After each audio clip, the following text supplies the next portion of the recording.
네, 오늘 우리 신명기 말씀을 통해서 하나님의 말씀을 함께 듣겠습니다. 우리가 계속해서 이 십계명의 말씀을 살펴보고 있고요. 이 계명을 또 지난주에 이어서 오늘도 같이 나누고자 합니다. 우리가 이제 1계명을 함께 나누고 또 2계명을 지금 배우고 있는데요. 1계명은 우리 하나님만을 섬기라는 말씀이었죠. 나 외에 다른 신을 두지 말라고 하셨고, 그러니까 우상을 섬기지 말고 하나님만을 예배하고 하나님만을 사랑하라는 말씀이 우리가 지켜야 될 1계명이었습니다. 그래서 1계명은 어떻게 보면은 누구에게 예배를 드릴까에 대한 문제를 다룬 계명이죠. 우상에게 예배드리지 말고 하나님께만 마음을 다해서 예배를 드려라. 이런 계명으로 우리가 이해할 수 있겠습니다. 그런데 이 계명은 1계명과 굉장히 밀접하게 연결이 돼 있어가지고 이 계명은 하나님께 합당하고 바른 예배를 드리라는 계명으로 우리가 이해할 수 있다고 했습니다. 하나님의 형상을 새겨서 그것으로 예배하지 말라고 하신 말씀은 하나님께 잘못된 예배, 하나님의 형상을 왜곡하는 예배를 드리지 말라는 것이죠. 그래서 이 계명은 예배를 어떻게 드릴 것인가에 대한 문제를 다루고 있는 거죠. 1계명은 누구에게 예배를 드릴 것인가? 2계명은 어떻게 예배를 드릴 것인가? 하나님께 잘못된 예배를 드리지 말고 합당하게 바른 예배를 드리라고 하나님은 2계명으로서 우리에게 예배의 방법이 중요하다고 말씀하고 있습니다. 특별히 이 말씀을 볼 때 하나님께서는 잘못된 예배를 금지하시고 금하시면서 이 잘못된 예배의 대표적인 사례로 이 형상을 만들어서 숭배하는 일을 금하십니다. 땅에 있는 것이나 바다에 있는 것이나 하늘에 있는 것이나 어떤 것을 새겨서 그것을 하나님이라고 부르지 말고 그것을 하나님의 형상으로 생각하여서 그것을 예배하고 거기에다 절하는 방식으로 예배를 드리지 말라는 것이죠.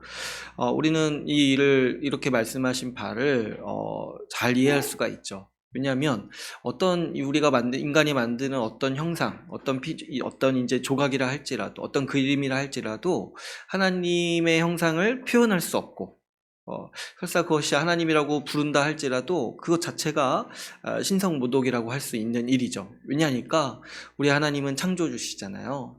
근데 우리 사람이 만들어내고 그리고 이렇게 조각하는 모든 것들은 다 피조물을 모방하는 것이고 하늘에 있는 것이나 땅에 있는 것이나 다 하나님이 지으신 피조물로 만드는 것이죠. 그러니까 그것을 만들어서 그 형상을 만들어서 이것이 하나님이다, 이것을 예배하자 이렇게 말하는 순간 그것은 이 하나님의 형상을 왜곡하는 일이고 또 그것은 하나님이 아니기 때문에 사실상 우상 숭배와 가깝죠. 그런데 또 어떻게 보면은 이 하나님의 형상을 만들어서 잘못된 예배, 그릇된 예배를 드리는 것은 우상 숭배보다도 더 악하다고 할 수 있어요. 왜 그러냐니까 이거는 하나님을 모독하는 행위잖아요. 직접적으로 이 어떤 형상을 만들어서 이것이 하나님이다 이렇게 말하는 순간 하나님은 그런 분이 아닌데 하나님의 영광은 더 크신 분이고 창조주신데 그 하나님의 영광을 격화시키고 또 왜곡시켜가지고 하나님의 형상을 왜곡시키는 일이기 때문에 이 일은 어떻게 보면 우상숭배보다도 더 악한 일이다 우리가 볼 수 있습니다. 그래서 우리가 이 예배의 문제가 오늘 말씀을 통해서 중요하다고 생각을 해야 되는데 왜 그러냐니까 우리가 하나님께 예배드린다고 하면서도 어떻게 보면은 잘못된 예배를 드릴 때 우리가 어떻게 된다는 거예요. 우상숭배보다도 더 악한 일을 하게 된다는 거야. 이 잘못된 예배가. 그래서 우리는 이 하나님의 형상을 왜곡하고 하나님의 영광을 왜곡하는 일들에 대해서 극히 경계해야 마땅한 것이죠. 이렇게 위험한 일이고 이렇게 아주 우리가 조금만 생각을 해봐도 이것이 하나님 앞에 두려운 일인데 왜 그렇다면 사람들은 자꾸 형상을 만들었을까요? 우리가 지난 시간에도 살펴봤듯이 이스라엘 민족은 끊임없이 이 하나님의 형상을 만들어서 그것을 숭배했어요. 근데 왜 하나님이 하지 말라고 하시고 이 일을 조금만 생각해도 끔찍한데 왜 자꾸 사람은 이 형상을 만들려고 할까요? 이 이유에 대해서 우리가 이 말씀을 통해서 볼 수 있는 이유는 우리 8절 말씀을 보면은 사람들이 왜 우상을 생기고 형상을 만드는지 간단히 얘기하고 있습니다.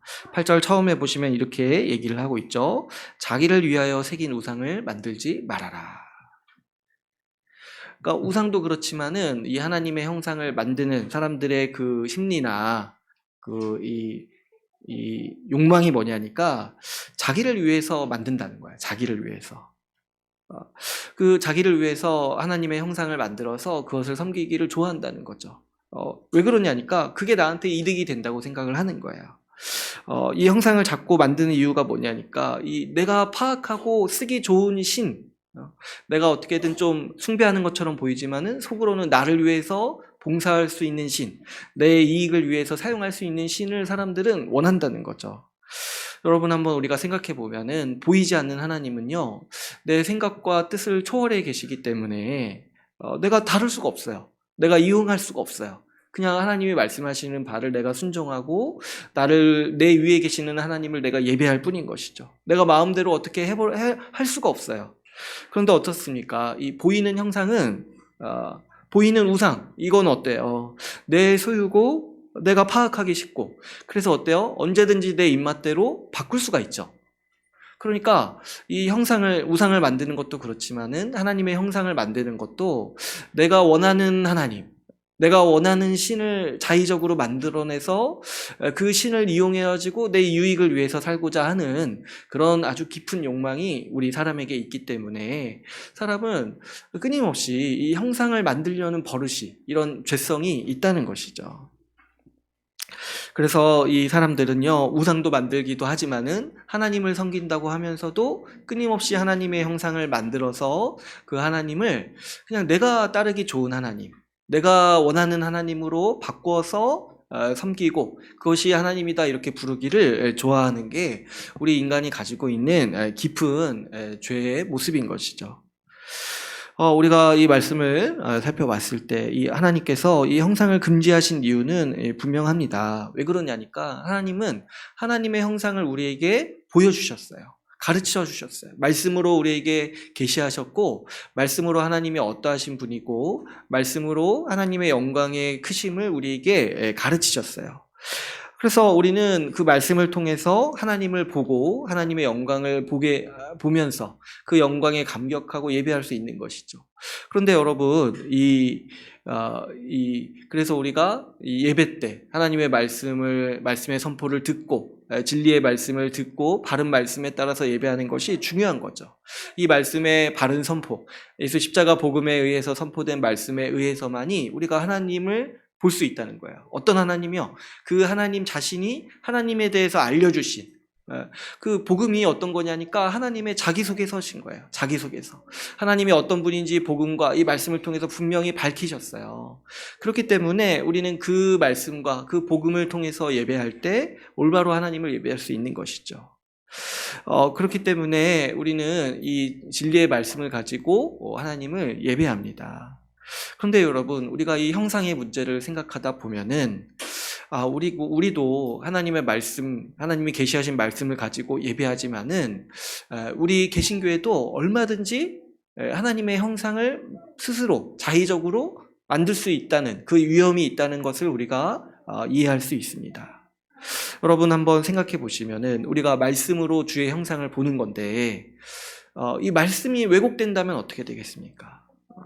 우리가 오늘날 하나님의 형상을 만들어서 우리 개신교회에서 예배하진 않지만은 우리가 동일하게 하나님의 형상을 왜곡할 수가 있다는 거예요. 어떻게 하냐니까 이 말씀을 왜곡하고 복음을 왜곡하고 진리를 왜곡해서 하나님의 영광을 왜곡하고 하나님이 어떤 분이신지를 내가 그냥 조금씩 조작하는 거예요.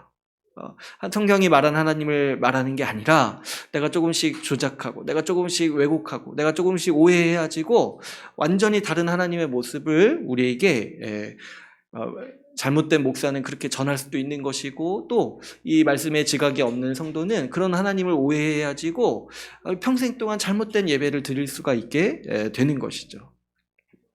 그러니까 여러분, 우리도 한번 생각해 보시면 우리가 하나님 말씀을 듣는다고 하지만은 또 우리 안에 어떤 게 있습니까? 우리는 우리 귀에 좋은 얘기 해주는 것을 또 쫓아서 들어요. 그죠?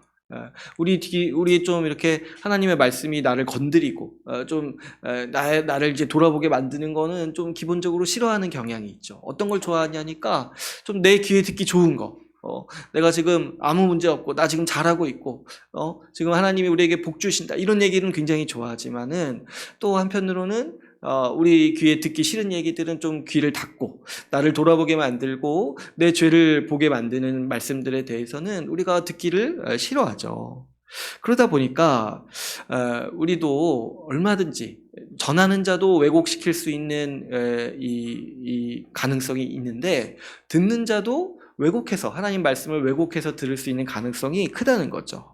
그러니까 우리도 어떻습니까? 이 형상을 만든 자들처럼 우리도 말씀을 왜곡하고 진리를 왜곡해가지고 8절 말씀처럼 자기를 위해 좋은 하나님을 만들어가지고 우리 안에 만들어서 섬기기가 쉽다는 거예요. 그래서 우리가 이 가능성을 항상 염두에 두고 우리는 말씀을 있는 그대로 그리고 그런 또 말씀을 잘 가르치는 사람 곁에 있어야겠죠. 그걸 잘 분별해야지고 또 나도 또 잘 분별해야 돼요. 내가 지금 듣고 싶은 말씀만 듣는 거 아닌지 이런 것들을 잘 분별해야 되는 거예요. 여러분 오늘날 사람들은요 많은 분들이 이 계명을 어기고 있어요. 말로는 하나님을 섬긴다고 하지만은 실제로는 복음도 잘 모르고 말씀을 왜곡해서 전해야 할지라도 그걸 분별하지 못해가지고 그걸 이제 고지고대로 듣다가 하나님에 대해서 전체를 오해해가지고 아주 그 인생이 망가질 뿐만 아니라 여러분 이 계명을 어기게 되면은 이거는 제가 앞에서도 말씀드렸다시피 이거는 하나님을 예배하지 않는 것만도 못한 거예요. 어떻게 보면. 그래가지고 이런 아주 어려움을 크게 겪는 건데요. 여러분 오늘날 사람들이 좋아하는 하나님의 모습이 어떠한가 한번 생각해 보시면은 오늘날 사람들이 이 하나님의 모습을 생각할 때 이런 식으로 많이 왜곡을 하는 거예요. 이 사랑의 하나님 이게 이제 맞는 말이죠. 그런데 사랑만 하시는 하나님인 거예요. 하나님은 우리에게 사랑만 하셔야 돼. 다른 걸 하시면 안 돼요. 명령하시거나 우리의 죄를 권면하시거나 우리를 지도하시거나 이걸 하시면 안 돼. 왜냐니까 오늘날 사람들에게는 이런 게 사랑이 아니거든요. 심지어 부모가 훈육하는 것도 사랑이 아니라고 주장하는 시대잖아요. 우리가. 그러니까 하나님은 그렇게 하시면 안 돼요. 이런 사람들에게. 왜냐하면 내가 생각하는 하나님은 오직 사랑의 하나님. 나를 그냥 사랑해 주시고 위로해 주시면 위로만 해 주셔야 되는 거예요. 다른 얘기 하시면 안 돼요. 난 듣지 않을 거예요. 이렇게 사람들은 하나님을 왜곡해요. 또 어떻습니까? 오늘날 사람들은요, 이 심리학을 종교처럼 섬기는 사람들이에요. 그래서 하나님도 마치 심리학자처럼 여기시는 분들이 많아요. 그래서 치유하시는 하나님. 이런 것도 굉장히 좋아합니다. 하나님은 나를 위로해 주셔야 돼요. 난 너무 힘들고, 난 너무 지쳐 있거든요. 나는 지금 이렇게 열심히 헌신해라 이런 얘기 들을 만한 그런 지금 마음이 아니에요. 기분이 안 좋아요. 회사에서 내내 치이고 와가지고 지금 기분이 안 좋아. 하나님이 좀 내 상황을 알아서 나를 좀 이해해 줬으면 좋겠어요. 이렇게 하나님이 말씀하시고 권면하시는 얘기 들으면 하나님이 나를 이해를 못 하시는 거냐. 내 마음은 뭐냐. 이렇게 이제 주장하는 게 오늘날 사람들의 모습인 거죠. 이런 하나님은 항상 나를 위로해 주셔야 되고 이해해 주셔야 되고 용납해 주셔야 돼요. 이런 하나님은 나에게 명령하실 수 없어요. 내 기분을 상하게 하실 수 없어요. 내 죄를 드러내실 수 없어요. 내 의지를 꺾으실 수 없어요. 왜냐니까 이 하나님은요, 내 기분을 상하게 하면 안 돼요. 우리는 이런 하나님을 상정해 놓고 이런 하나님을 만들어 놓고 교묘하게 이런 하나님을 어렸을 때부터 조각을 해 놓는 거예요. 교묘하게. 자기도 모르는 사이에 여러분 우리는 어떻게 보면 하나님의 형상을 아주 오랫동안 조각해 오고 있는 거예요. 그래서 이런 하나님을 섬길 때 이런 게 과연 이런 게 뭐냐니까 이런 태도가 바로 하나님의 형상을 자기 마음대로 만들어서 그 하나님을 예배하는 태도인 거예요. 그래서 그런 하나님을 만들어낸 다음에 그런 하나님에 대해서 말하는 목사를 쫓고 그런 하나님을 전하는 교회만을 찾고 이렇게 하는 것이 우리가 오늘날 이 개신교회가 이 계명을 어기고 있는 이 모습인 것이죠. 그런데 여러분 이것이 얼마나 어리석은 일입니까? 이거는 정말 내가 만들어낸 하나님을 섬기는 거예요. 말씀이 우리에게 가르쳐 주시는 하나님이 아니라 우리 하나님은 나보다 크신 하나님이세요. 나를 다스리는 하나님을 우리는 예배하는 거예요. 나보다 크시니까 내가 예배하는 거죠. 내가 만들어낸 하나님을 왜 예배합니까? 그게 결국에 내 욕망 덩어리일 뿐인데 그건 하나님이 아니지 않습니까? 우리는 나보다 크셔서 내 생각보다 크셔가지고 나를 인도해 주시고 내 생사 여하를 주관하시고 내 앞길을 주관하시는 하나님, 그 능력이 많으시고 나보다 크신 하나님, 나를 다스리시는 하나님을 우리는 예배합니다. 내 위로자도 물론 되시지만은 내 왕도 되시는 하나님, 그래서 나에게 명령하시고 나를 다스리는 하나님을 우리는 예배하는 거예요. 나를 사랑하시지만 바로 그 사랑 때문에 나를 지도하시고 내 죄를 회개시켜 주시고 내 죄를 깨닫도록 하셔서 돌이키도록 하시는 그 사랑의 하나님을 우리는 예배하고 그 하나님을 우리는 말씀을 통해서 보게 되는 것이고 그 하나님의 영광을 우리는 찬양하고 예배합니다. 여러분, 우리가 이렇게 어떻게 이런 하나님을 알 수 있겠냐는 거예요.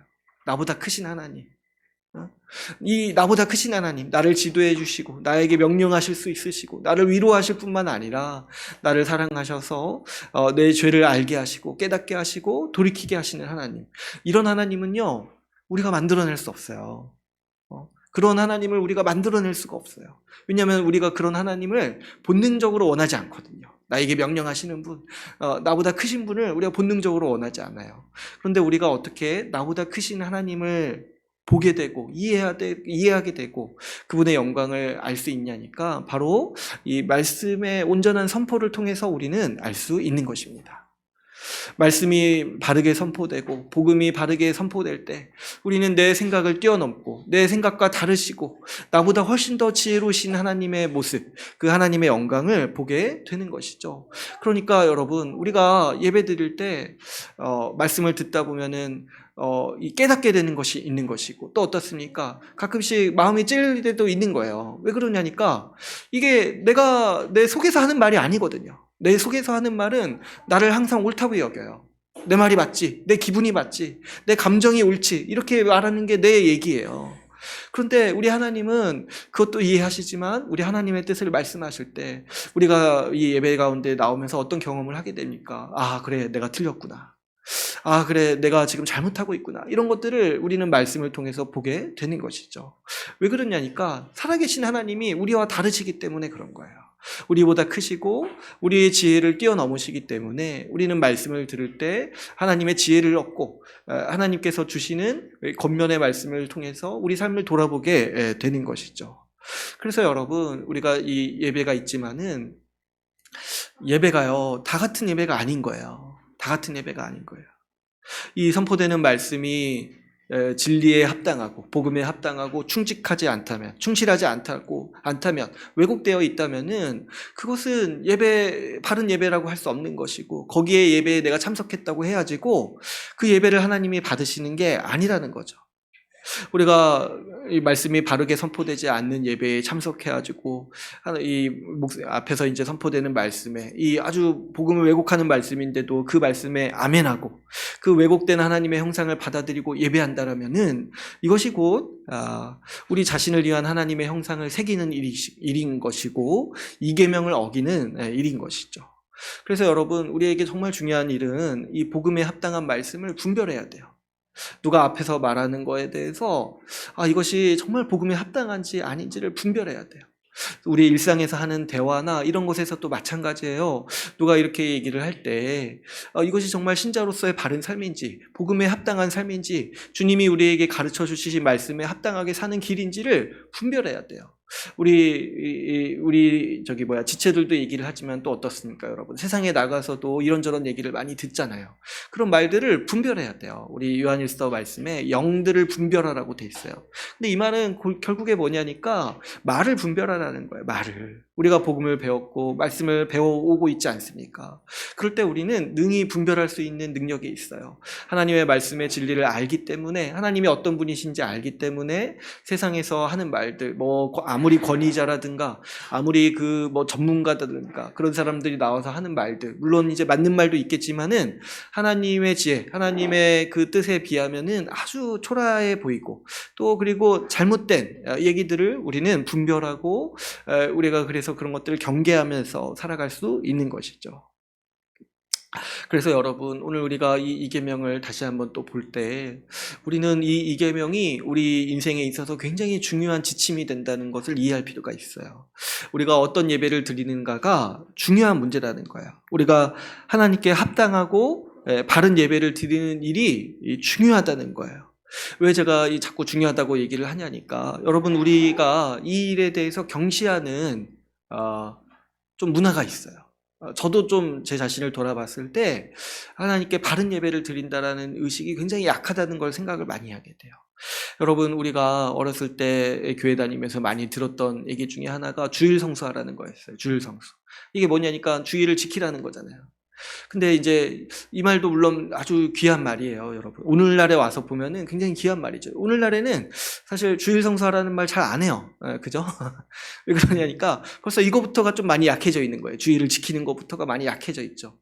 근데 이제 제가 이계명을 묵상하다 보니까, 가만 보니까 지금 주일 성수가 문제가 아닌 거예요. 주일 성수가. 지금 주일에 나와서 바른 예배를 드리려고 우리가 애써야 되는데 주일 나오는 것만 강조하고 있으니까 이게 지금 무슨 말이겠는가, 이게 지금 너무 경우에 맞지 않다, 이런 생각을 하게 되는 것이죠. 우리가 주일에 교회에 출석하는 게 지금 중요해요. 우리 시대에는 그것도 중요해요. 근데요, 지금 주님이 이계명에서 말씀하시는 건 뭡니까? 왔다 갔다 그게 중요한 게 아니라 주님이 뭐 하늘에서 출석 체크 하시겠냐는 거예요. 너 오늘 왔냐 안 왔냐 이런 거 주님한테 중요하겠죠. 오늘날엔 그것도 중요해요. 근데 더 중요한 게 뭐냐면 정말 바른 예배를 드리고 있냐는 거예요. 하나님의 형상을 바로 보고 하나님의 영광에 합당한 그 바른 예배를 지금 드리고 있냐는 거예요. 복음을 올바로 알고 말씀에 계시된 하나님을 예배하고 찬양하고 있는가, 하나님께 합당한 예배를 드리고 있는가, 그 영광을 드리고 있는가, 이것이 중요하다는 거죠. 아무리 수많은 사람들이 모이고 화려한 이렇게 조명과 이 건물에서 드리는 예배를 할지라도 말씀의 선포가 왜곡되면은, 그래서 그 사람들이 아무리 즐거워하고 기뻐하고 아무리 은혜 받았다고 그 자신들이 고백할지라도 하나님은 그 예배를 받지 않으신다는 거예요. 그러니까 이게 얼마나 무서운 문제입니까? 우리가 단순히 지금 예배 출석하고 이걸 신경 쓰는 게 지금 문제가 아니라는 거예요. 우리가 정말 하나님께 바른 예배를 드리고 합당한 예배를 드리는 것에 우리의 에너지를 사용해야 하는 것이고, 우리가 그것을 목표로 삼아야 돼요. 주일 성수를 목표로 삼는 거는 정말 어떻게 보면 지금에 와서는 귀한 것도 귀하지만은 어떻게 보면은 이 이계명에 도달하지 못하는 목표인 거죠. 우리는 바른 예배를 드리기에 힘써야 되는 거예요. 여러분, 제가 이렇게 자꾸 강조하는 거는 저도 이제 말씀을 보다 보니까 하나님이 이 일을 굉장히 중요하게 여기신다는 것을 보게 되는 거예요. 여러분, 우리가 오늘 본문 말씀을 보면은 이 8절부터 10절까지 이례적으로 1계명은 한 줄인데 2계명을 이렇게 길게 말씀을 하시잖아요. 그러면서 어떤 말씀을 하시냐니까, 이 9절에 보시면은 중간에 보면 어떤 표현이 나옵니까? 내 하나님 여호와는 질투하는 하나님이다, 이렇게 말씀을 하시는 거예요. 여러분도 이렇게 질투 한번 해보신 적 있으신가요? 질투는 굉장히 강력한 감정이에요. 질투를 가지고 있는 사람은요, 절대로 어떻게 하냐니까 가만히 있지 않아요. 막 이렇게 저기 멀리서 쳐다보면서 째려보면서 이렇게 있는 건 질투가 아니에요. 질투가 하나 들어오면 어떻게 돼요? 어떻게든 행동해요. 어떻게든 뭐 뒤에 가서 해코지 한다든지 직접 가서 얘기한다든지 어떻게든 행동하는 게 질투라는 감정인 거예요. 하나님께서 질투하는 하나님이라고 하신 거는요, 그만큼 하나님이 이 주제에 대해서 열정이 있으시고 관심이 있으시고 하나님이 어떻게든 이 일을 바로잡기 위해서 아주 집요하게 일하신다는 거예요. 아주 그 힘을 가지고 일하신다는 거예요. 그래서 이 본문에 지금 하나님은 질투하는 하나님이다, 이렇게 말씀을 하시는 것이죠. 그래서 지금 하나님이 어떻게 하시냐니까, 하나님이 이 문제를 중요하게 여기시고 이 문제를 가지고 질투하시기 때문에 어떻게 하신다라고 오늘 말씀에서 얘기하고 있으니까, 잘못된 예배를 드리는 자를 벌하시고 참된 예배를 드리는 자에게 복 주신다, 이렇게 말씀하고 있어요. 이게 하나님의 열심이라는 거예요. 하나님이 이 예배의 문제를 잡으시기를 원하시기 때문에 아주 적극적으로 일하시는데, 어떻게 하시냐니까 잘못된 예배를 드리는 자들에게 벌 주시고 반드시 갚으신다고 돼 있어요. 그 죄를 반드시 갚으신다. 그리고 또 어떻게 하십니까? 참된 예배를 드리는 자에게 은혜를 베푸시고 복을 베푸신다라고 주님은 특별히 이 계명에 상벌 규정을 이렇게 두시는 거예요.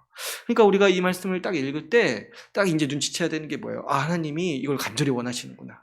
이 문제를 바로잡기를 간절히 원하시고 이거를 이렇게 말씀하실 정도로 중요하게 여기신다는 것을 우리는 이해할 수 있습니다. 여러분, 이 하나님의 말씀, 이 표현을 보면은, 이 9절의 말씀을 보시면은, 어떻게 말씀하십니까? 이 나를 미워하는 자의 죄를 갚되 아버지로부터 아들에게로 3, 4대까지 이르게 하거니와 10절은 나를 사랑하고 내 계명을 지키는 자에게는 1000대까지 은혜를 베푸신다라고 말씀하십니다. 이렇게 볼 때 이 말씀 자체도 굉장히 강한 표현이죠. 물론 이 말씀은요, 비유적인 표현이에요. 그죠? 우리가 이제 3, 4대까지는 그럼 진짜 그런 거 하겠는데 1000대는 어떻습니까? 1000대. 1000대는 사실 몇 년이겠습니까? 여러분 가문이 몇 대이신가요?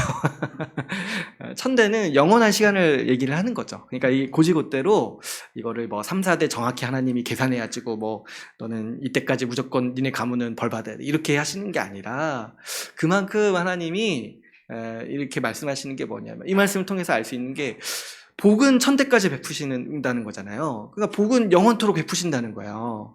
그리고 죄는 갚으신데 거기에 비해 아주 상대적으로 어때요? 3, 4대, 1000대에 비하면 3, 4대는 정말 순식간이에요. 그죠?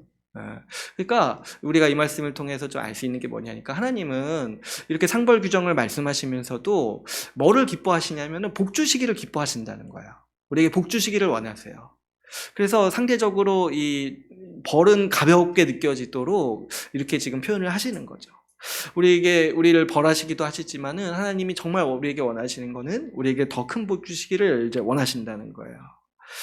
그런데 여러분, 여기서 우리가 하나님이 벌 주신다라는 이 의미에 대해서 좀 더 살펴보면은 하나님께서 잘못된 예배를 드리는 자를 벌하신다고 했을 때 그리고 우리가 이 말씀만 딱 이렇게 피상적으로 보면은 아니 뭐 좀 너무하신 거 아니냐, 예배 잘못 드린 거 가지고 어쩌다 한 번씩 실수할 수 있지 그런 거 가지고 하나님이 이렇게까지 벌하시느냐 이렇게 우리는 생각할 수 있어요. 근데 그거는 이제 우리 생각이라고 했어요. 잘못된 예배를 드리는 자가요, 앞에서도 제가 말씀드렸다시피 사실상 뭐냐니까 우상 숭배자랑 똑같은 거예요. 사실상 이 예배의 문제, 예배를 잘못 드리는 사람은요, 이 근원을 좀 생각을 해보면 1계명부터를 지키지 않는 거예요. 그 하나님만을 사랑하고 하나님만을 예배하고 마음과 뜻과 힘을 다해서 하나님만을 사랑하려는 마음이 없기 때문에 2계명도 못 지킨다는 거예요. 그 예배도 잘못된 예배를 드리게 되는 것이고 예배를 소망하지 않게 되는 것이죠. 그래서 사실상 이 계명을 어기는 사람은 이 하나님 나라 밖에 있는 사람인 것이고 이미 하나님의 심판 아래서 있는 사람인 것이죠. 게다가 제가 앞에서도 말씀드렸지만 이 잘못된 예배는 이 곰곰이 생각해보면 우상 숭배보다도 나쁘다고 했어요. 차라리 이 잘못된 예배를 드리느니 우상을 숭배하는 게 더 나은 선택일 수 있다는 거예요. 왜 그러냐니까 이거는 하나님 면전에서 하나님을 모독하는 거예요. 이 하나님의 형상을 일그러뜨려가지고 하나님을 모독하는 거예요. 여러분 한번 생각해 보세요. 이스라엘 백성이 금송아지 만들어가지고 이것이 우리를 애굽에서 인도해낸 하나님이다 이렇게 하면서 섬겼는데 그 얼마나 우리가 보기에도 참 민망합니까? 얼마나 우리가 보기에도 저 우상 숭배자보다도 더 악하게 보이는 거예요. 이 금송아지가 하나님이다 이렇게 만들어서 이렇게 섬기는 게. 그러니까 이 문제가 결코 이 가벼운 문제가 아니라는 거죠. 여러분, 우리의 믿음을 지키고 또 성장하는 데 있어서도 이 예배는 중요합니다. 이 예배를 한번 생각해 보자면 이 예배는 또 양쪽에서 생각을 해볼 수 있을 것 같아요. 우리가 믿음이 없거나 믿음을 잃어버렸기 때문에 예배에 소홀해지고 또 참된 예배를 드리려는 열정이 없어지기도 합니다. 근데 또 반면에 어떤 것도 있냐니까 예배에 소홀해지고 합당한 예배를 드리지 않기 때문에 우리의 믿음도 약해지고 우리가 점점 더 우상을 더 마음에 품게 되는 것이죠. 이게 이제 상호작용이 조금 복잡하다고 생각할 수 있지만은 아주 면밀하게 이어져 있는 거예요. 이 예배의 문제가. 우리가 예배로부터 멀어질 때 그것은 원인으로서 하면은 내가 우상을 마음에 품은 것이 원인일 수도 있지만은 또 어떻습니까?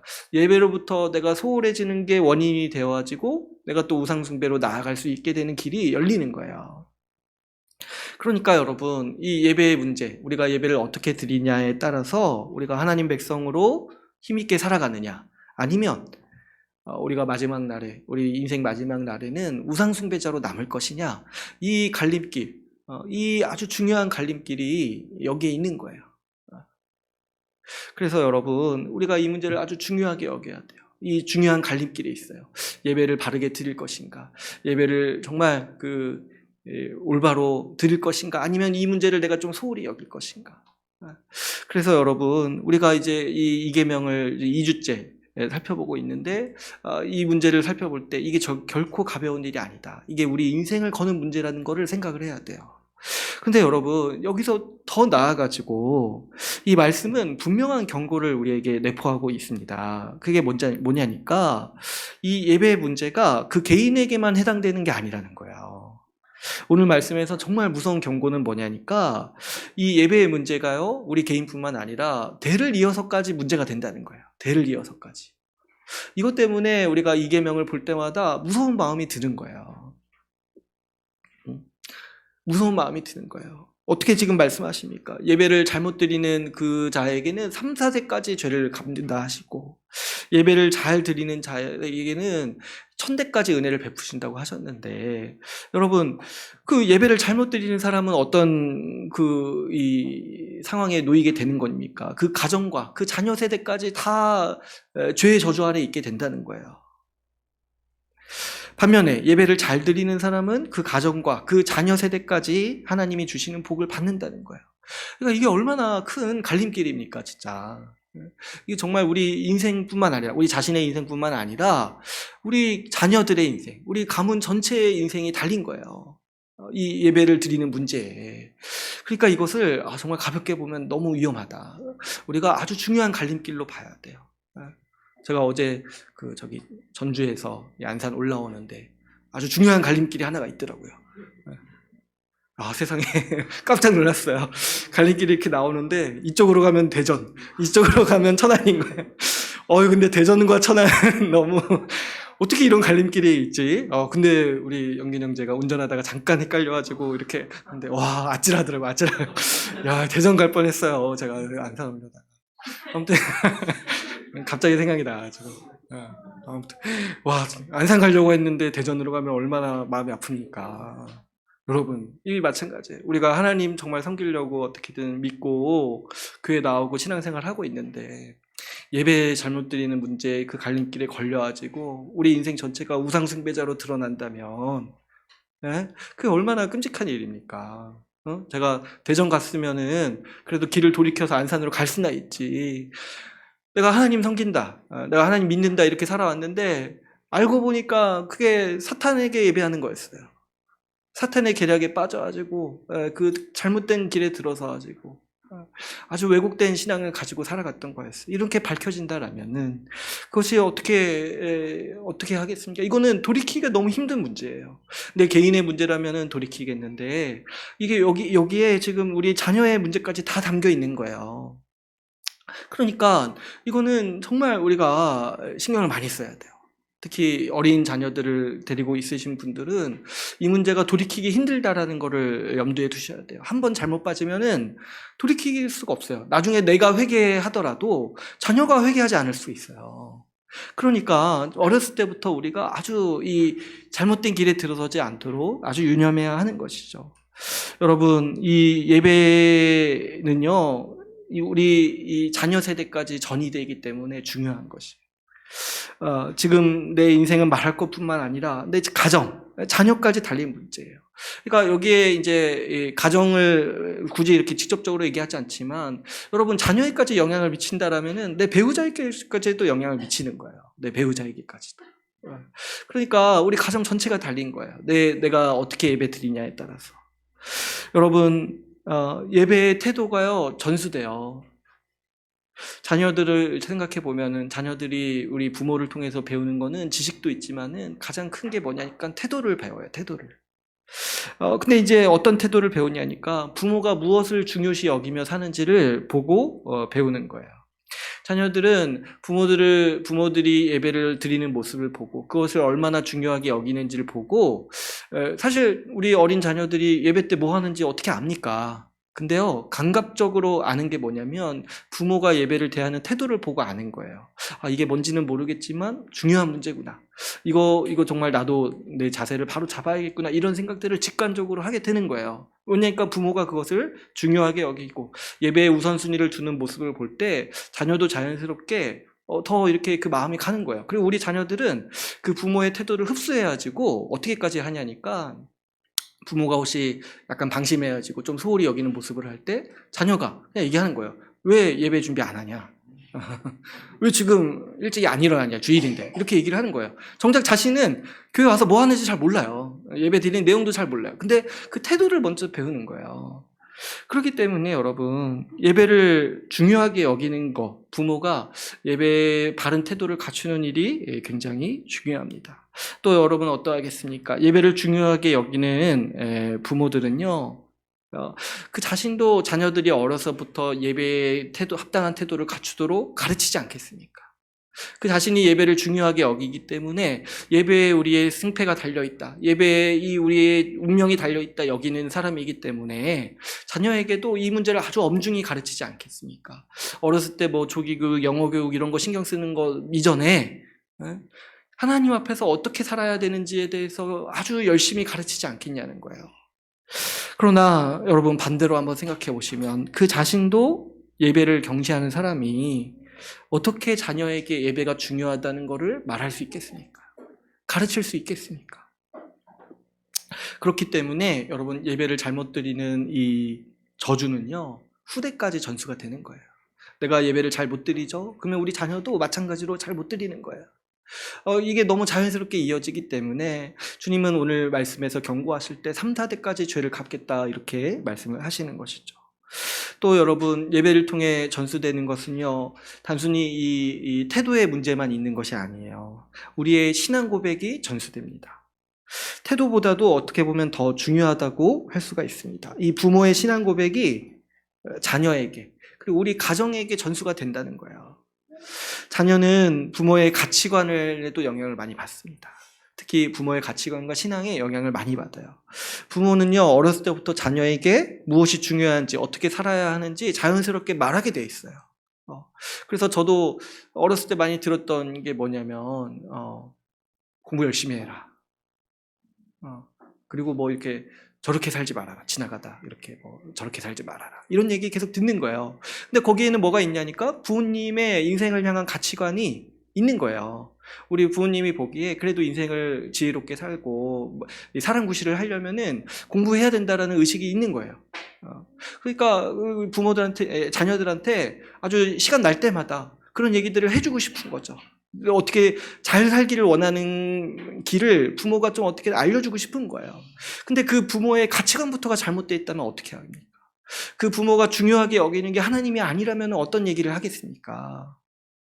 부모가 복음을 바르게 믿어서 하나님을 올바로 알면은 자녀에게 인생을 살면서 가장 중요한 것이 예수 십자가 복음을 아는 것이고 하나님을 믿고 주를 위해서 사는 것이라고 틈나는 대로 가르칠 것이에요. 그러나 그렇지 않다라면은, 이 하나님을 올바로 예배하려고 하는 의지가 없다라면은, 틈나는 대로 우상을 섬기는 방식에 대해서 가르쳐 줄 거예요. 틈나는 대로.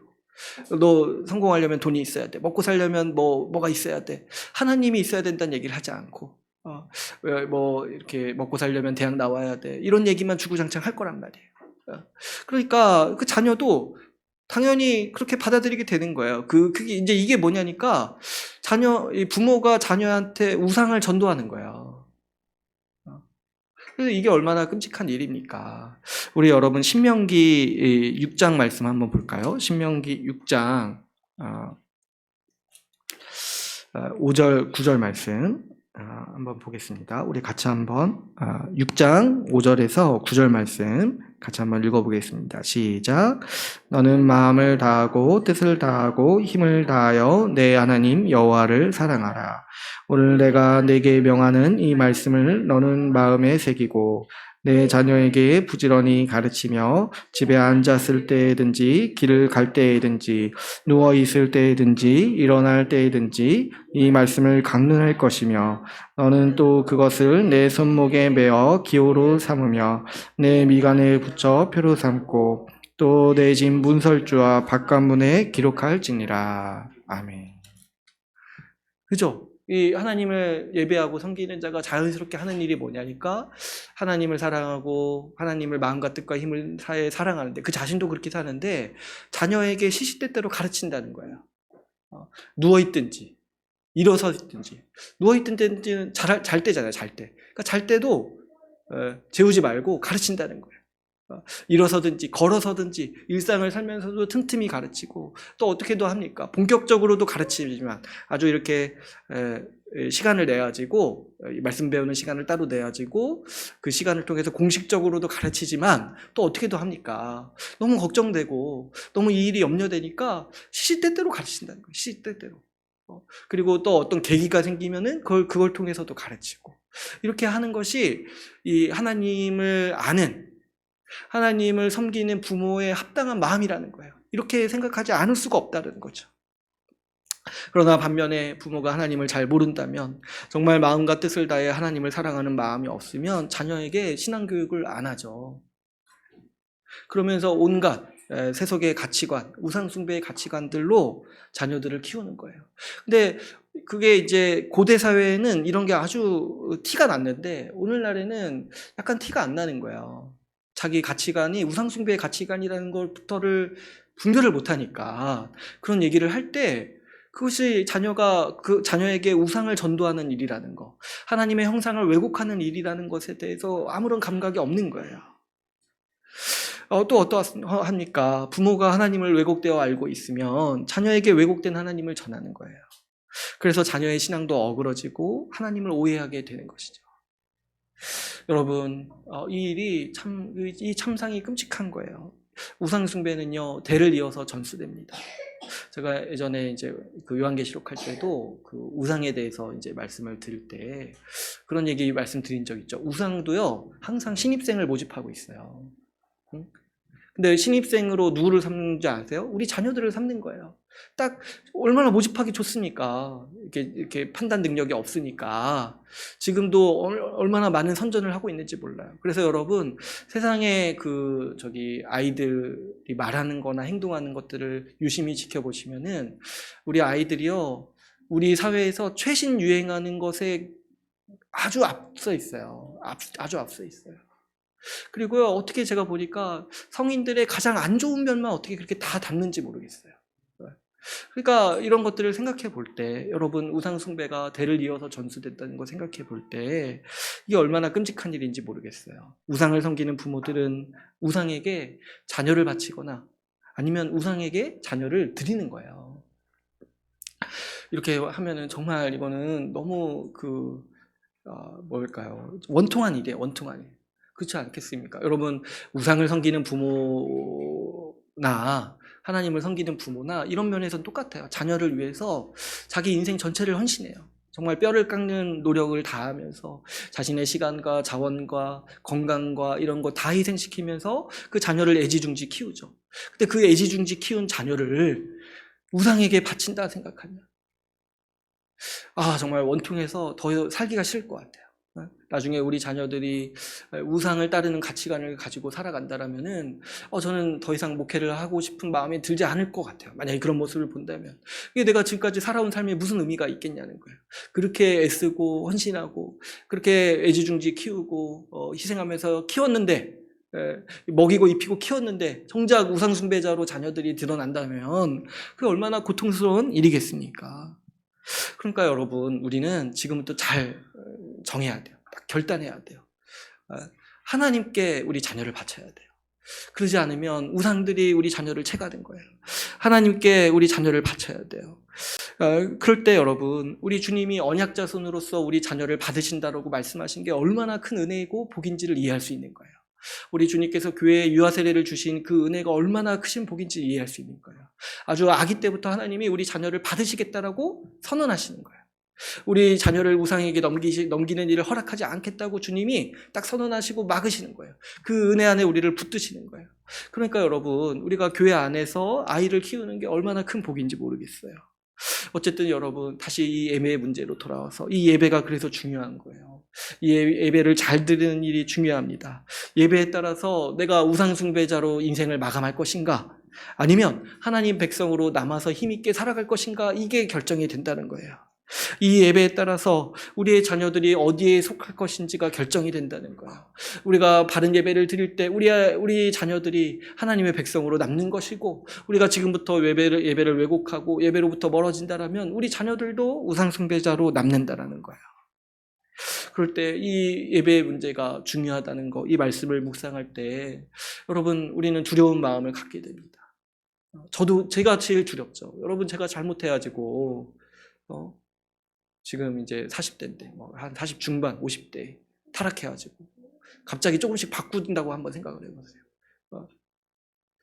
그러면 저는 얼마나 하나님 앞에 서지 못할 자입니까? 저 한 사람으로 인해서 지금 우리 교회에 있는 이 사람들, 지금 우리 자녀들까지 다 지옥으로 끌고 가는 목사가 돼버리는 거예요. 제가 왜곡시키고 그렇게 하면은. 그러니까 저도 얼마나 두렵습니까? 그래가지고 진짜 이렇게 잘하고 못하고를 떠나가지고 어떻게든 왜곡만 안 하면 좋겠다. 정말 진리를 그냥 있는 그대로, 잘하고 못하고 상관없이, 그냥 시간 맞춰서 전하는 거 그런 거 상관없이 바른 것만 좀 전했으면 좋겠다. 이게 이제 목표가 될 수밖에 없는 거예요. 여러분도 마찬가지죠. 우리 두려워해야 돼요. 이 일을 두려워해야 돼요. 근데 여러분, 우리가 잘 생각해 봤을 때, 제가 이런 얘기 아무리 해도 어떤 분들은 그냥 가볍게 넘기시는 분들 있을 수 있어요. 근데 절대 그렇게 생각하면 안 된다고 제가 지금 몇 번이나 이 얘기를 하는 거예요. 이거 중요하다. 저는 분명히 여러분 말했어요. 오늘 안 나오신 분들은 제가 개인적으로 말할 거예요. 여러분, 이게 중요하다. 이거 정말 가볍게 넘기면 안 되기 때문에 제가 얘기를 하는 거예요. 여러분, 제가 목사로서 분명히 말씀드렸고 권면했습니다. 근데 어떤 분들은 이런 것들을 그냥 가볍게 넘기고 자신도 속이고 남들도 속일 수 있어요. 내가 중심에는 예배를 그렇게 중요하게 여기지 않는데, 우리 사람은 또 어떤 게 있냐니까, 그 속마음과 반대로 행동하는 거에 능해요, 우리는. 그래가지고 우리가 정말 자신에 대해서 두려워해야 되는 것 중에 하나가 뭐냐면, 우리 자신은요, 자신도 속일 수 있어요. 그래가지고 자기가 이 우상숭배의 방식으로 하나님의 형상을 왜곡해서 예배에 별로 이 마음도 없이 예배 드리는데, 그게 아닌 것처럼 목사도 속이고 교회도 속일 수 있어요. 근데 여러분, 절대 그렇게 하면 안 돼요. 지금이라도 이 말씀 듣고 돌이켜야 돼요. 지금이라도 이 말씀 듣고 자신을 정직하게 봐야 돼요. 저도 이게 읽다 보니까 너무 중요해가지고 계속 얘기하게 되는 거예요. 저 자신도 좀 과거에 많이 이렇게 못 살아온 것 같아서 후회도 되고, 좀 왜 제가 예배를 이렇게 더 신경을 못 쓰는가 했더니, 저도 어렸을 때부터 그냥 예배 출석하는 거에 의의를 두지, 예배 나와서 내가 어떤 하나님을 예배하는지에 대해서는 생각을 못 했던 거죠. 그랬을 때 여러분, 이 두려운 일, 예배를 하나님께 바르게 드리는 이 두렵고 떨리는 일을 생각해 볼 때, 여러분, 우리가 하나님의 은혜를 간절히 의지해야 됩니다. 여러분, 이 일이요, 온전히 우리의 노력과 온전히 우리의 힘만으로 바른 예배를 드릴 수 있는 문제가 지금 아닌 거예요. 지금 하나님께서 우리에게 은혜를 베푸신 게 뭐냐니까, 여러분, 하나님께서 우리가 합당한 예배를 드릴 수 있는 자로 하나님이 우리를 만드셨다는 거예요. 우리가 예배를 잘 못 드리는 자이기 때문에 하나님께서는 우리를 합당한 예배를 드릴 수 있는 자로 은혜 주시고 변화시켜 주셨어요. 여러분, 우리 말씀을 하나 찾아볼까요? 우리 창세기 1장 27절 말씀을 하나 보겠습니다.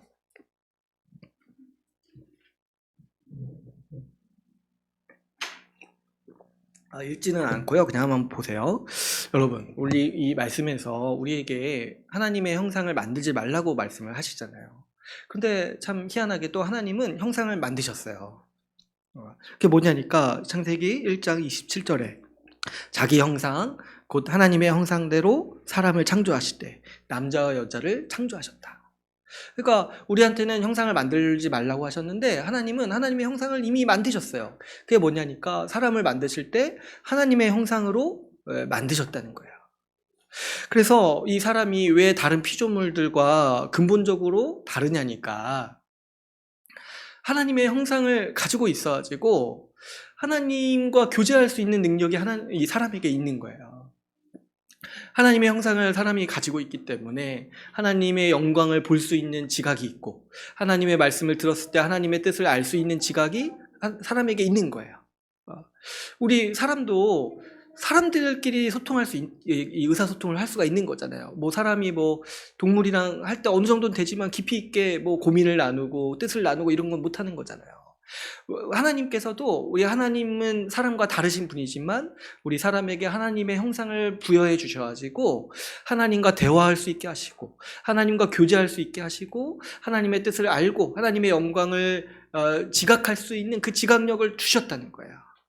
그래서 우리가 하나님의 형상으로 창조되었기 때문에 원래는 별도의 형상이 필요가 없는 것이고 별도의 다른 장치가 원래는 필요가 없는 것이에요. 우리는 하나님의 형상으로 하나님이 말씀하시면 즉각적으로 알아듣고 또 우리도 이제 무슨 일이 마음이 있었을 때 하나님께 나아가서 또 즉각적으로 대화할 수 있는 그런 존재였다는 거죠. 그런데 이제 우리가 다 많이 아시다시피 이 죄로 말미암아서 우리는 하나님의 형상을 잃어버렸어요. 이 죄 때문에 우리의 모든 능력이 약해졌어요. 기억력도 감퇴하고 이렇게 논리력도 감퇴하고 모든 능력에서 죄에 물들어가지고 모든 능력이 감퇴했어요. 근데 가장 크게 상실한 게 뭐냐니까 바로 이 하나님의 형상을 보는 능력, 하나님과 교제하고 하나님의 뜻을 알고 하나님을 알 수 있는 그 능력을 완전히 상실해버린 거예요. 그렇기 때문에 하나님과의 관계가 단절된 것이죠. 하나님의 뜻을 알고 이해하는 능력을 잃어버렸어요. 그런데 하나님께서는 예수 그리스도를 우리에게 보내셔서 이 일을 회복하기를 원하셨습니다. 우리 주님께서는 이 땅에 오셔서 우리에게 하나님의 형상을 보여주셨어요. 골로새서 1장 15절에 어떻게 고백을 하냐니까 그는 보이지 아니하는 하나님의 형상이시요 모든 피조물보다 먼저 나신 이시니. 예수 그리스도가 이 땅에 오셔서 우리 사람의 모습으로 오셔서 우리에게 뭘 보여주셨냐니까 하나님의 형상을 있는 그대로 보여주신 거예요. 그래서 예수님은 어떻게 말씀을 하시냐니까 나를 본 자는 하나님을 본 자다 이렇게 말씀을 하시는 거예요. 우리는 하나님의 형상을 잃어버려서 하나님이 어떤 분이신지 알 수 없고 그렇기 때문에 하나님께 바른 예배를 드릴 수 없었는데 예수님이 딱 오셔가지고 하나님이 어떤 형상이신지를 딱 보여주시는 거예요. 예수님께서 하나님이 어떤 분이신지 딱 보여주신 아주 영광스럽게 보여주신 가장 극명하게 보여주신 일이 바로 예수 그리스도의 십자가인 거예요. 예수 그리스도께서 이 십자가를 통해서 하나님이 거룩한 사랑으로 우리를 사랑하시는 분이라는 것을 보여주셨어요. 십자가를 보면은 하나님이 어떤 분이신지 아주 집약해서 나타나 있어요. 여러분 십자가에서 하나님이 하신 일이 무엇입니까? 예수 그리스도를 우리를 대신하는 화목제물로 세우셨죠. 그때 하나님은 어떤 하나님을 알기를 원하신다고 말씀을 하시냐니까 이걸 통해서 하나님이 의로우시다, 공의로우시다라는 것을 나타내 보이기를 원하신다라고 로마서 말씀은 얘기하고 있습니다. 뭐냐니까 하나님이 죄를 반드시 벌하신다는 거예요. 죄를 반드시 벌하시는 공의로우신 분이라는 거예요. 어디까지 죄를 벌하시냐니까 그 아들까지 화목제물로 삼으셔서 이 죄 문제를 반드시 처리하실 정도로 하나님은 죄를 전혀 가까이 두시지 않는 거룩하신 분이다.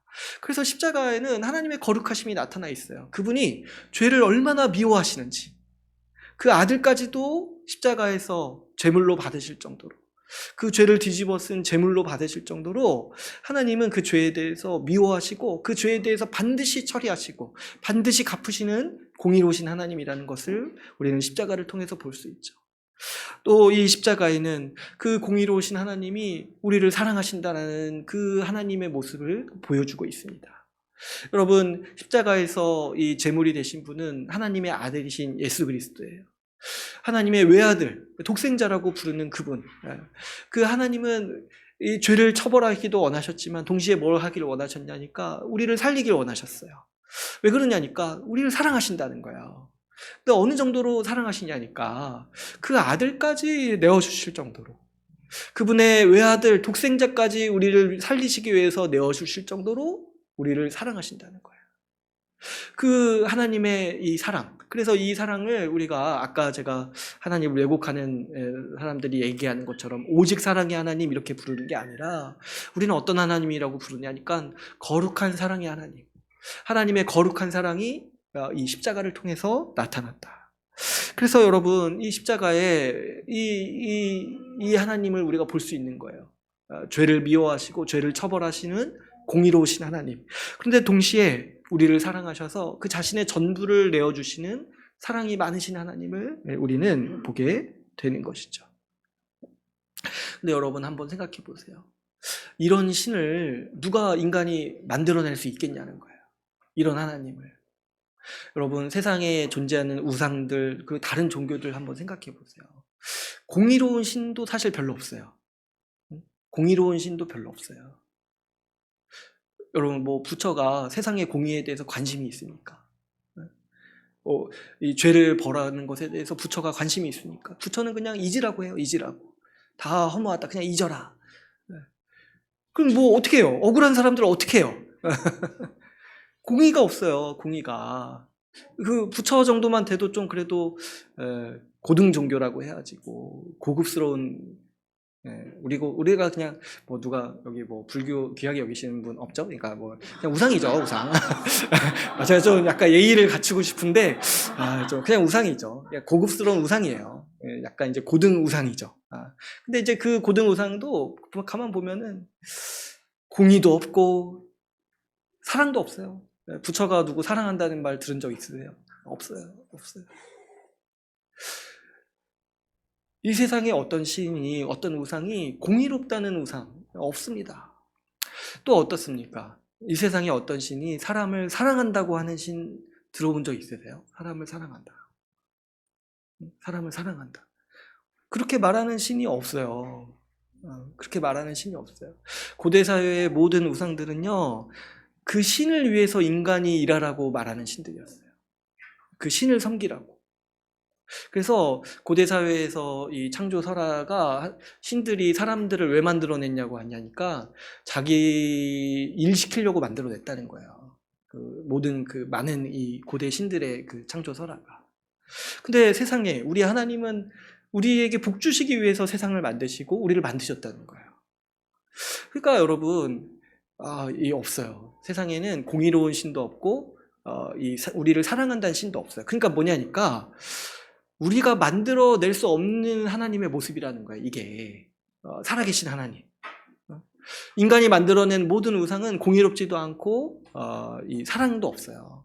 그런데 하나님은 이걸 계속 계시하시는 거예요. 살아계신 하나님은 공의로우시고 거룩하신 하나님, 그리고 우리를 사랑하시는 하나님이다. 근데 더 놀라운 건 뭐냐니까 어떻게 공의로우시면서 우리를 사랑하시기까지 하냐는 거예요. 어떻게 공의로우시면서 우리를 사랑하기까지 하냐는 거예요.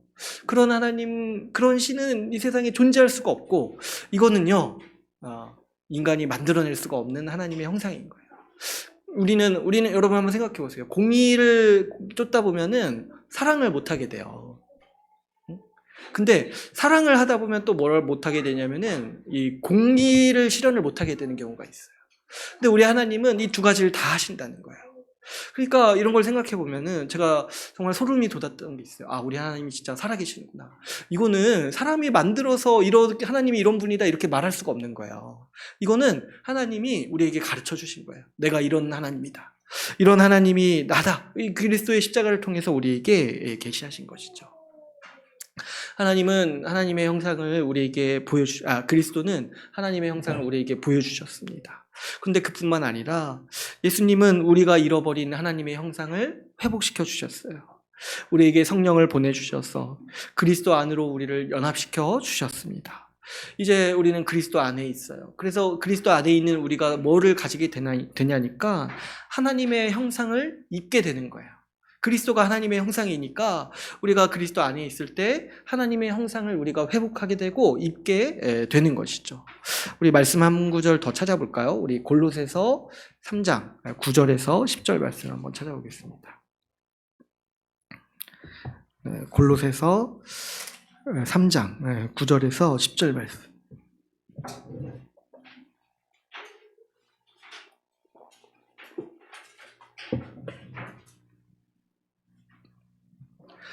우리 9절 10절 말씀 같이 함께 읽겠습니다. 같이 읽을게요. 시작. 너희가 서로 거짓말을 하지 말라. 옛사람과 그 행위를 벗어버리고 새 사람을 입었으니 이는 자기를 창조하신 이의 형상을 따라 지식에까지 새롭게 하심을 입은 자니라. 아멘. 여기서 보면은 우리가 어떻게 됐다고 합니까? 우리 그리스도랑 연합함으로 말미암아서 새 사람을 입었어요. 근데 그게 어떤 거예요? 자기를 창조하신 이의 형상을 따라 지식에까지 새롭게 하심을 입었다. 하나님의 형상을 우리가 입었어요. 그래서 이제 우리한테 어떤 지각이 열리냐니까 앞에서 말했던 그 지각. 하나님을 보고 하나님의 말씀을 듣고 하나님의 영광을 볼 수 있는 지각이 우리한테 열린 거예요. 그래서 그 하나님을 바라보게 하셨고 그 말씀이 선포될 때 이것이 하나님의 영광에 합당한 말씀인지 아닌지 분별할 수 있는 지각도 우리에게 열리게 되는 것이죠. 우리 하나님과 깊이 있게 소통하는 자가 된 것이에요. 우리 예수 그리스도의 십자가의 은혜로 말미암아 예수 믿는 우리는 이제 하나님의 형상을 회복하여 가지고 하나님과 깊이 있게 예배하고 하나님과 깊이 있게 교제하는 그런 신자가 되었다는 것이죠. 제가 지난번에 이 예배를 바른 예배를 예수님이 가르쳐 줄 때 요한복음 4장 24절에서 하나님께 예배하는 자는요 영과 진리로 예배드린다 이렇게 예수님이 가르치셨다고 했습니다. 근데 여러분 여기서 영과 진리로 예배드리는 사람이요 누구냐니까 바로 우리를 가리키는 거예요. 우리 신자를 가리키는 거예요. 우리는 예수 믿어가지고 성령을 받았죠. 그래서 우리는 영으로 예배드리는 거예요. 성령을 받아서 그리스도와 연합했죠. 그래서 우리는 진리이신 그리스도와 연합해가지고 그 하나님의 형상을 입고 그 하나님을 아는 지식을 가지고 하나님을 예배할 수 있는 자가 된 것입니다. 그렇기 때문에 여러분 예수 믿는 신자는 모두가 다 영과 진리로 예배하는 사람이에요. 성령을 받아서 그 지식에서부터 그 마음으로부터 새롭게 되어가지고 하나님의 형상을 가지고 하나님을 예배할 수 있는 자가 되었다는 것이죠. 그래서 여러분 우리 그리스도가 우리에게 어떤 일을 하셨냐니까 우리에게 하나님의 형상을 보여주셨어요. 하나님의 어떤 분이신지 밝히 보여주셨어요. 그뿐만 아니라 우리에게 하나님의 형상을 입혀주셔가지고 우리가 하나님을 바르게 예배하는 자로 우리를 만드셨다는 거예요. 그래서 여러분 우리가 이 은혜를 생각해 볼 때 우리가 그리스도를 통해 하나님의 형상을 볼 뿐만 아니라 우리에게 하나님의 형상을 회복시켜 주셔서 우리가 바르게 예배를 드릴 수 있도록 만들어 주신 이 은혜가 참으로 큰 은혜임을 우리가 볼 수 있습니다. 여러분 원래 우리는 어떤 자들이었냐니까 우리는 하나님의 형상을 잃어버려 가지고 죄인이어 가지고 우리가 하나님께 예배 드릴 수 없는 자들이었어요. 예배 드리려고 해도 이렇게 마음이 다가오지 않고 또 다른 것들이 더 눈에 들어오고 우상이 마음에 있어가지고 하나님께 집중할 수가 없고 말씀을 들어도 깨닫지 못하는 자들이었어요. 아무리 쉬운 말씀이라도 들을 수 없는 자들이었어요. 그런데 그런 우리를 하나님께서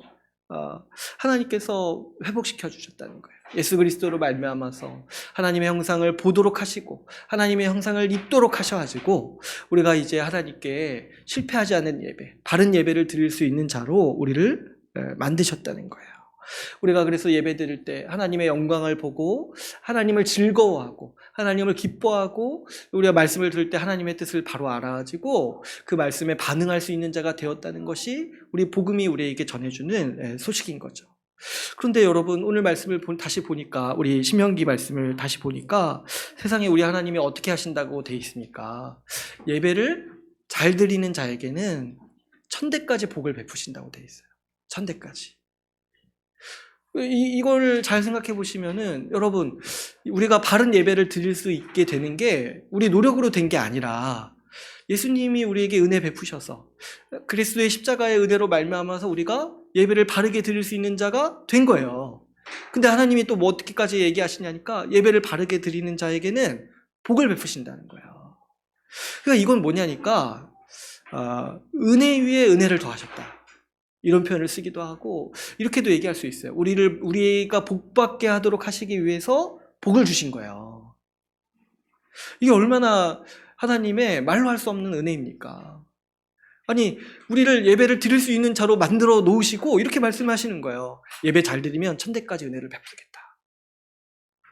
아, 이게 얼마나 큰 은혜인지 모르겠어요. 이게 또 얼마나 저도 말씀 묵상하는데 소망이 되는 은혜인지 모르겠어요. 저도 이제 부모로서 불안하죠. 자녀 잘못될까봐 불안하죠. 근데 우리가 바른 예배를 드리고 이 주님의 언약 안에서 자녀들을 양육할 때 주님이 우리에게 약속하시는 게 뭐냐면 천대까지 은혜를 베푸시겠다. 영원토록 우리 자녀들을 복 주시겠다 이렇게 얘기를 하는 거예요. 여러분, 주님이 우리를 이렇게 대하신다는 거예요. 복 주시기 위해서 복을 주신다는 거예요. 이렇게 어린 자녀를 키우는 부모님들은 이렇게 자녀를 돌보시기 위해서 여러 가지 상도 주잖아요. 그죠? 근데 이제 저도 가끔 이제 어렸을 때, 이제 이나 어렸을 때 그렇게 했었는데, 우리 애기는 밥을 잘 안 먹어가지고, 밥 먹을 때 너무 힘들었어요. 지금 듣고 있어가지고. 그래서 이제 밥을 이렇게 계속 먹여주는데, 이제 저도 힘드니까, 이렇게 한두 시간씩 먹을 때가 있으니까 힘든 거예요. 그래가지고 이제 밥을 잘 먹으면 그게 너무 기회가지고, 밥 먹으면은 간식도 주고 상도 주는 거예요. 근데 이제 돌이켜보니까 너무 억울한 거예요. 아니, 밥 먹이는 게 나를 위한 거예요? 나를 위한 거예요? 밥 먹으면 내가 뭐가 좋아요? 네? 자녀가 밥 먹으면 자녀가 좋지. 내가 뭐가 좋아요? 난 힘들고, 난 지치는데. 결국에 밥 먹은 것도 은혜죠. 밥 먹여주는 것도 은혜죠. 근데 밥 잘 먹었다고? 어때요? 상도 줘요. 그러니까 참, 다시 자녀가 되고 싶어요. 다시 자녀가 되고 싶어요. 근데요, 우리 하나님이 우리를 이렇게 대하신다는 거예요. 우리를 이렇게 대하신다는 거예요. 우리가 예배를 주님께 합당하게 드려야지 이게 원래 바른 건데 우리가 그럴 수 없는 자임을 주님이 아시고 우리를 바꾸시고 우리를 변화시켜 주셔서 우리가 합당한 예배를 드릴 수 있는 자로 우리를 만드셨다는 거예요. 그렇게 우리를 빚으셨어요. 우리를 새 사람으로 만드셨어요. 그렇게 해놓고 나서도 주님이 또 뭐라고 말씀하시냐니까 예배 잘 드리면 천대까지 복을 베푸시겠다. 이렇게 우리 주님이 말씀하시는 거예요. 우리 주님은 이 예배, 제가 이 두렵고 떨림으로 나아가지만 또 한편으로 우리 주님은 어떤 분이시냐니까 복 주시기 위해서 복을 주신 분이다. 여러분, 그래서 우리가 이 하나님의 은혜를 바로 알아가지고 우리 이 하나님의 은혜에 힘입어서 우리를 바르게 예배 드릴 수 있는 자로 만드셨다는 이 은혜에 힘입어서 우리 여러분 하나님께 정말 영과 진리로 예배 드리는 자가 됩시다. 정말 우리 예배를 우리 목숨과 같이 여겨가지고 이 예배의 문제가 결코 가볍지 않다는 걸 알고 이 예배에 우리 사활을 걸러서 우리가 하나님께 바른 예배 드리는 교회로 세워지기를 바랍니다. 원래 지금 2페이지 더 있는데 제가 시간 계산을 잘못해가지고 참 다음 주에 하죠. 다음 주에 우리 여기서 이제 말씀을 맺겠습니다. 여러분, 오늘 말씀을 통해서 우리 주님께서 이 계명을 중요하게 여기신다는 거 같이 나눴습니다. 우리를 예배 드릴 수 있는 자로 만들어 주셨고 예배를 잘 드릴 때 우리에게 복 주신다라고 말씀하셨습니다. 주님께 합당한 예배를 드림으로 나와 우리 가정이, 우리의 자녀들이 하늘의 복을 누리는 우리 주의 나라 교회가 되기를 간절히 소망합니다. 우리 말씀을 마치고 같이 함께 기도하는 시간을 갖도록 하겠습니다.